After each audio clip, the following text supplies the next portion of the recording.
നടൻ ബാലയ്ക്കെതിരെ ഗുരുതര ആരോപണവുമായാണ് ബാലയുടെ മുൻ ഭാര്യയായിരുന്ന ഡോക്ടർ എലിസബത്ത് രംഗത്തെത്തിയിരിക്കുന്നത്. എലിസബത്ത് പറയുന്നത് വളരെ ഞെട്ടിപ്പിക്കുന്ന കാര്യങ്ങളാണ്. ബെഡ്റൂമിൽ നടക്കുന്ന കാര്യങ്ങൾ ചിത്രീകരിച്ച് അത് പുറത്ത് കാണിക്കും, പുറത്ത് വെളിപ്പെടുത്തുമെന്ന് പറഞ്ഞ് തന്നെ വലിയ രീതിയിൽ ഭയപ്പെടുത്തിയിരുന്നു. ബലാത്സംഗത്തിനിരയാക്കി എന്നൊക്കെയാണ് ബാലയെക്കുറിച്ച് മുൻ ഭാര്യ എലിസബത്തിൻ്റെ ആരോപണങ്ങൾ. സത്യത്തിൽ ഒരു പെൺകുട്ടി എത്രത്തോളം ഡിപ്രഷനിലായിരുന്നുവെന്ന് നമ്മൾ മനസ്സിലാക്കുന്നത് ആ പെൺകുട്ടി തുറന്നു പറയുന്ന കാര്യങ്ങൾ അറിയുമ്പോഴാണ്. എലിസബത്ത് അനുഭവിച്ച കാര്യങ്ങൾ എന്തൊക്കെയാണ് എന്നുള്ളത് പലപ്പോഴും അവരുടെ വീഡിയോകളിലൂടെ, അവരുടെ സംസാരത്തിലൂടെയൊക്കെ നമുക്ക് മനസ്സിലായിട്ടുണ്ട്. ഒന്നും വെട്ടി തുറന്ന് പറയാതെ ഒരു ഭാഗത്തുകൂടി ഒതുങ്ങി കഴിഞ്ഞു പോകുന്ന ഒരു പെൺകുട്ടിയായിരുന്നു ഡോക്ടർ എലിസബത്ത് എന്ന് പറയുന്നത്.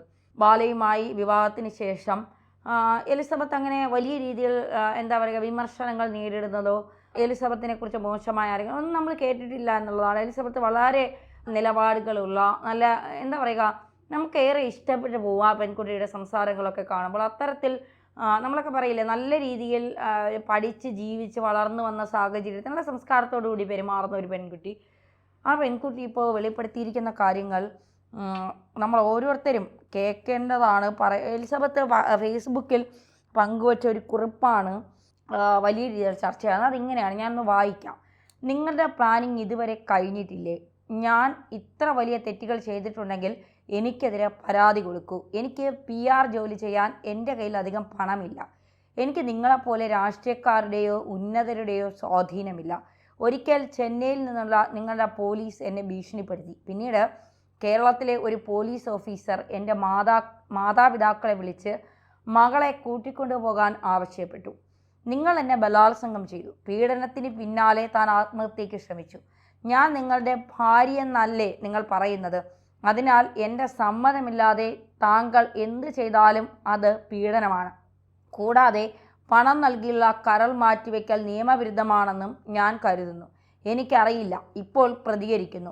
ആളുകൾ ഇങ്ങനെയാണ് പ്രതികരിക്കുന്നത്. അതുകൊണ്ടാണ് എനിക്ക് സംശയം. അതൊരു കുറ്റകൃത്യമാണെന്ന് എനിക്ക് തോന്നി. എന്തെങ്കിലും നിയമോപദേശമോ തെറ്റോ ഉണ്ടെങ്കിൽ ദയവായി കമൻറ്റിൽ തിരുത്തുക. എൻ്റെ പോസ്റ്റ് കൂടുതൽ ഗുരുതരമായ കുറ്റകൃത്യമാണെങ്കിൽ ഞാൻ ജയിലിൽ പോകാൻ തയ്യാറാണ്. സത്യം പറഞ്ഞാൽ എനിക്കും പേടിയായിരുന്നു.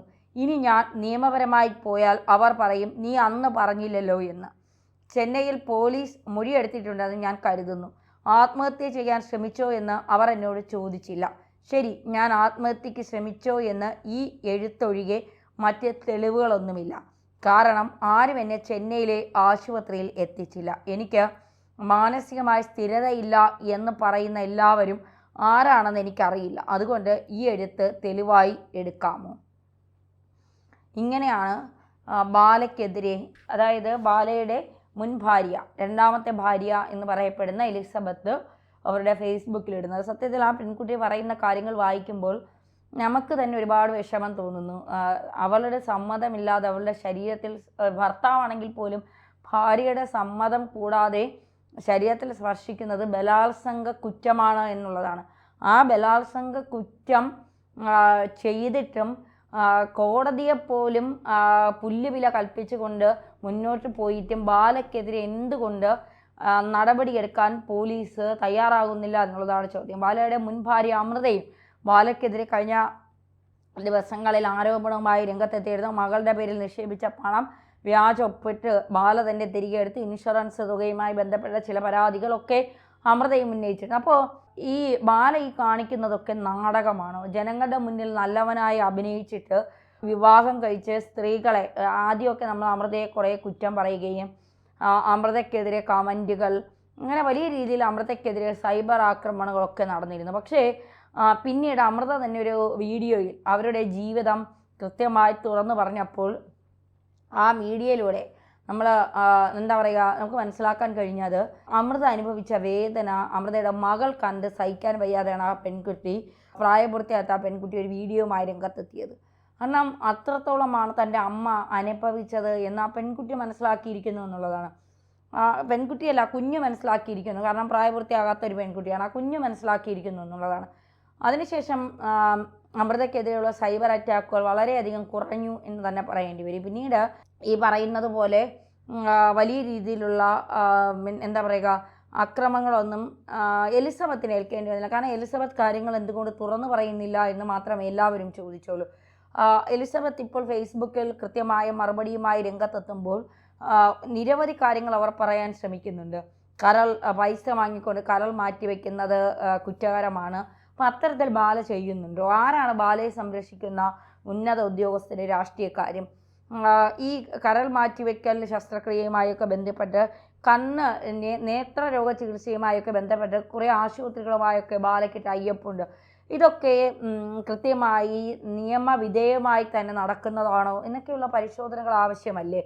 തങ്ങൾ അനുഭവിച്ച വേദനകൾ അമൃതയും പറഞ്ഞിട്ടുണ്ട്. ഒരുപാട് ശാരീരിക പീഡനങ്ങൾ ഏറ്റുവാങ്ങേണ്ടി വന്നിട്ടുണ്ട്. പലപ്പോഴും സ്ത്രീകൾ ഇത്തരം ശാരീരിക പീഡനങ്ങൾ ഏറ്റുവാങ്ങുന്നത് ഗതികേട് കൂടി കൊണ്ടാണ്. കാരണം ഇറ്റിറ്റ് പോയാൽ വേറൊരു എന്താ പറയുക, വേറൊരു നിലനിൽപ്പില്ല എന്നുള്ള ഭയം കൊണ്ടല്ല, ആ ഓപ്പോസിറ്റ് നിൽക്കുന്ന വ്യക്തിയോട് നമുക്കുണ്ടാകുന്ന ഒരു വല്ലാത്തൊരു അറ്റാച്ച്മെൻ്റ് ഉണ്ട്. ആ അറ്റാച്ച്മെൻ്റാണ് പലപ്പോഴും നമ്മൾ എന്തോ ആയിക്കൊണ്ട് പോട്ടെ ശരിയാകും എല്ലാം ശരിയാകും എന്ന് നമ്മൾ തന്നെ നമ്മളെ മനസ്സിനെ ഇങ്ങനെ പറഞ്ഞ് പഠിപ്പിച്ചു കൊണ്ടിരിക്കുന്നത്. ഇവിടെയും അത് തന്നെയാണ് സംഭവിച്ചത്. പക്ഷേ ഗോഖലെയുമായുള്ള വിവാഹത്തിന് ശേഷം എലിസബത്തും അമൃതയും ഒന്നും ബാലയ്ക്കെതിരെ വലിയ സംസാരങ്ങളൊന്നും നടത്തുന്ന നമ്മൾ കണ്ടിട്ടില്ല. പക്ഷേ ഗോപി സുന്ദറുമായുള്ള അമൃതയുടെ റിലേഷൻഷിപ്പിൽ ബാല അമൃതയ്ക്കെതിരെ വലിയ രീതിയിലുള്ള ആരോപണങ്ങളൊക്കെ ആയിട്ട് രംഗത്ത് വന്നിട്ടുണ്ട്. മാത്രമല്ല ഒരു നിർമ്മാതാവിനും സംവിധായകനുമെതിരെയൊക്കെ ബാല വലിയ രീതിയിലുള്ള ആരോപണങ്ങളൊക്കെ ഉന്നയിച്ചിരുന്നു. എന്തായാലും ഇത്തരം ആരോപണങ്ങൾ, ഇത്തരം നീക്കങ്ങളൊക്കെ ബാലയുടെ ഭാഗത്തു നിന്നുണ്ടാകും. ഒരു പെൺകുട്ടി തുറന്നു പറയുകയാണ്, ഞാൻ ബലാത്സംഗം ചെയ്യപ്പെട്ടിരിക്കുന്നു, ഞാൻ ആത്മഹത്യക്ക് ശ്രമിച്ചിരിക്കുന്നു, മാനസികമായി പിടിച്ചു നിൽക്കാൻ കഴിയാതെ ഞാൻ ആത്മഹത്യക്ക് ശ്രമിച്ചിരിക്കുന്നു, ഞാൻ ആത്മഹത്യ ചെയ്തതിന് എൻ്റെ കയ്യിൽ തെളിവില്ല, ഞാൻ ബലാത്സംഗം ചെയ്യപ്പെട്ടതിന് എൻ്റെ കയ്യിൽ തെളിവില്ല, ആ തെളിവുകളൊക്കെ വെച്ചുകൊണ്ട് എന്നെ ഭീഷണിപ്പെടുത്തുന്ന ഒരാൾ ഒരു കൂസലുമില്ലാതെ സമൂഹത്തിൽ മാന്യതയുടെ മുഖം മൂടി അണിഞ്ഞ് ജീവിക്കുന്നു, അയാൾക്കെതിരെ നിങ്ങൾ എന്ത് നടപടിയാണ് സ്വീകരിക്കുന്നത്? പോലീസ് ഉദ്യോഗസ്ഥർ വരെ പണത്തിൻ്റെ മുന്നിൽ കൈകെട്ടി നിന്നുകൊണ്ട് ഇരയെ വിളിച്ച് ഭീഷണിപ്പെടുത്തുന്ന അവസ്ഥ. അപ്പോൾ ഇതൊക്കെ നമുക്കൊരിക്കലും അംഗീകരിക്കാൻ കഴിയുന്ന കാര്യങ്ങളല്ല എന്നുള്ളതാണ്. അപ്പോൾ കൃത്യമായി എന്തിനാണ് ഈ പറഞ്ഞതിലൊക്കെ സത്യമുണ്ടോ? എലിസബത്ത് പറയുന്ന കാര്യങ്ങളിൽ സത്യമുണ്ടോ? അത്തരത്തിൽ സത്യമുണ്ടോ എങ്കിൽ ബാലയ്ക്കെതിരെ എന്തുകൊണ്ടാണ് കേസ് എടുക്കാൻ മടിക്കുന്നത്? അങ്ങനെ പല ചോദ്യങ്ങളും നമുക്ക് മുന്നിൽ ഉയർന്നു നിൽക്കുന്നുണ്ട്. ആ ചോദ്യങ്ങൾക്കൊന്നും കൃത്യമായ മറുപടി ഇല്ല എന്നുള്ളതാണ്. ബെഡ്റൂമിൽ നടക്കുന്ന കാര്യങ്ങളൊക്കെ ഒരു സ്ത്രീയുടെയും പുരുഷൻ്റെയും സ്വകാര്യതയാണ്. ഒരു റൂമിനുള്ളിലോ ഒരു ബെഡ്റൂമിലോ നടക്കുന്ന കാര്യങ്ങൾ അതൊക്കെ വീഡിയോ പകർത്തി പുറത്തു വിടുമെന്ന് ഭീഷണിപ്പെടുത്തുക, ഭയപ്പെടുത്തി, ഇത്ര ചെറ്റയായ കാര്യങ്ങളാണ്. അത്തരം വില കുറഞ്ഞ ആളുകൾക്ക് അത്തരം നാറിയ പണികൾ ചെയ്യാൻ കഴിയൂ. ബാല അത്രയ്ക്ക് തരം താഴ്ന്ന ആളാണെന്ന് ബാല തന്നെ തെളിയിക്കുകയാണ് എന്നുള്ളതാണ്. എന്തായാലും ഇതിൻ്റെയൊക്കെ സത്യാവസ്ഥ പുറത്തു വരട്ടെ.